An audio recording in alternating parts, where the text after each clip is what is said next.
Greetings, Masters of the Universe fans. I'm back again today, this time hopefully with the correct action figure. For those of you friends of the channel who've been watching, you know that yesterday I thought that I had received this Spikor, but it turned out instead to be Manny Face's sketchbook series. Also ordered on the same order from Target, just delivered on different days. So, here we go. Alright, so this is my first look at the Masters of the Universe Chronicles, or movie version of Spikor. So yeah, I'm not probably going to collect all of these from this movie. We'll see. If I really like the movie, I might buy some more of them. Maybe I'm interested in the Beastman because he's extra large. As many of you will note, this Spikor looks very different from this Spikor. About the only thing in common is that he's purple and spiky.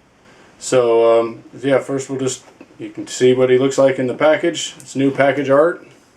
We got the Castle Grayskull here. There's still the exploding rocks, which is cool. On the back we have great graphics as usual, but quite a bit different than our normal Origins graphics, which are usually just the top. And then no cross-cell, it looks like. Let's see, it says Untouchable Master of Evil Combat. Yes, he's untouchable, alright. This spiked servant of Skeletor will go at any lengths to recover the Sword of Power for his master. Okay, well that gives me some clue about what the movie is going to be about. It's going to be about the Sword of Power, and that must be the source of He-Man's power. I'm not sure I'm going to like the movie. I suspect that I will like it, and the reason that I think I will like it is because I think I won't like it. So I've got low expectations going in, and it won't take a lot for me to feel like it was okay. And if it's okay, then I'll like it, just because I'm only expecting it to be fluff, kind of entertainment. I expect it to look cool. I don't expect the story to wow me very much. And the problem with He-Man movies and stories in general, I think this is the reason the Kevin Smith Revelation went the path it did, is that He-Man is kind of undefeatable. He's kind of a Mary Sue character in that he's all-powerful and, essentially immortal. And I think that's why Kevin Smith decided to have him die so early in his Revelation series, to try to add some real story arc to it, development to keep He-Man's character.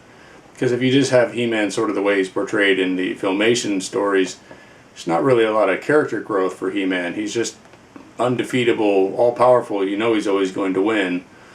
They could base their movie a little bit more on the mini-comics, I think, and have just a savage He-Man, coming out of a savage village and finding the harness of power or the sword or something like that, and that'd be the source of his strength. And that might give him a little bit more character development again. And in the Kevin Smith version, his power comes from Grayskull as well, so they may do that, some kind of combination of that. But that's the challenge with making a He-Man story of any kind, is that he's just basically a god. He's Superman without even kryptonite. There's just no weakness for He-Man. We'll see how they handle that. Without a Sword of Power, he's not He-Man, I guess. Or if Castle Grayskull is overtaken by evil powers, then perhaps that also limits He-Man to not be able to transform into He-Man, something like that. So those are my opinions. I'm not sure, like I said, if I'll like the movie, but I'll probably see it in the theater. It's one of the few things. I haven't seen anything in the theater since Top Gun Maverick, so that shows you how often I go. And again, this is a reboot. I'm just not expecting that much from it. I think it's going to look great, but story-wise, where's the new territory? Where can they really go? It's tough. All right, well, let me get this unboxed, and I'll come right back, and we'll talk about them a little bit. All right, well, we've got them all unboxed, and we're back. And I've had a chance to take a look at him a little bit and, form some opinions about him. Yeah, he's got a cool sculpt overall. You can see he's got a lot of scales on his back here. I'm looking at his face, and I see a resemblance to Ed O'Neill from Married with Children. Does anyone else see that face? Hopefully you can see the resemblance that I'm seeing there. I often see resemblances in people that other people don't see, so it could just be that I'm a little strange that way. Let's see. One thing I'm not a huge fan of is that the chain here is plastic. I wish that was metal, but I understand, it's a toy, and it's probably a lot harder to make if it was metal. Although they did have Dragon Blaster Skeletor had a metal chain, so it is possible. Another thing I like about him is that this does come off just like a removable hand, and so do the gauntlets. Everything comes off, so I will show you pictures of him naked as well. Here's a picture of just his equipment with his loincloth, his spiked gauntlets, and his shin guards that also have spikes on them. So here's a picture of naked Spikor with all of his equipment off. Here's a picture of naked Spikor from the side. Here he is from the back. I really like the sculpt of his three-clawed feet, much like Skeletor and Ninjor and many of the other evil warriors, but I think these feet are even maybe a little better than theirs. They just have more definition to them.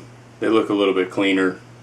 I like the color of the figure. He looks like a spiky eggplant. So I think in my Motu universe, this will remain Spikor, and I'm going to call this new Spikor Pricklor, because he's prickly, like a prickly pear or a prickly eggplant, and he's not exactly Spikor, because this is our Spikor for those of us who grew up with Motu, so he'll just have to have a different name and he'll have to be Pricklor.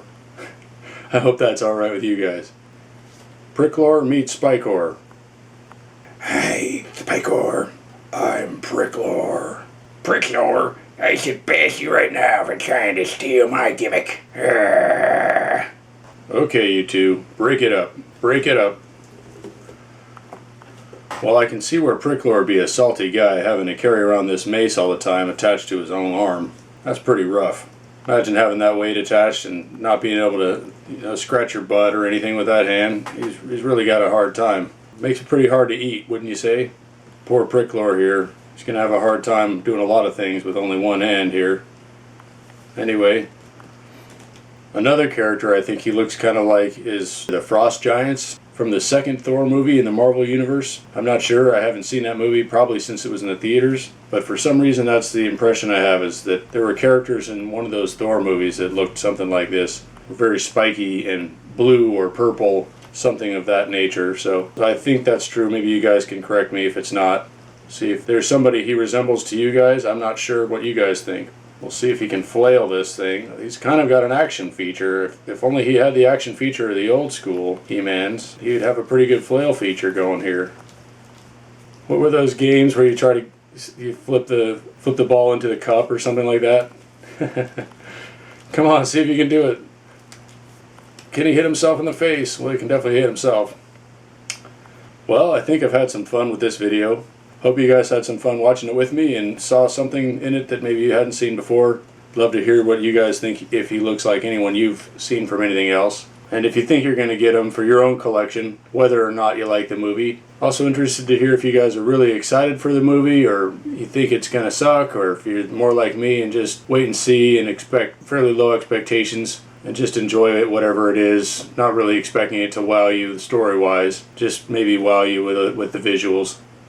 Thank you guys for tuning in and watching another video of mine. Always appreciate having you with me and having fun making these videos, so hope you guys are having fun watching them too. Take care, everybody. See you later.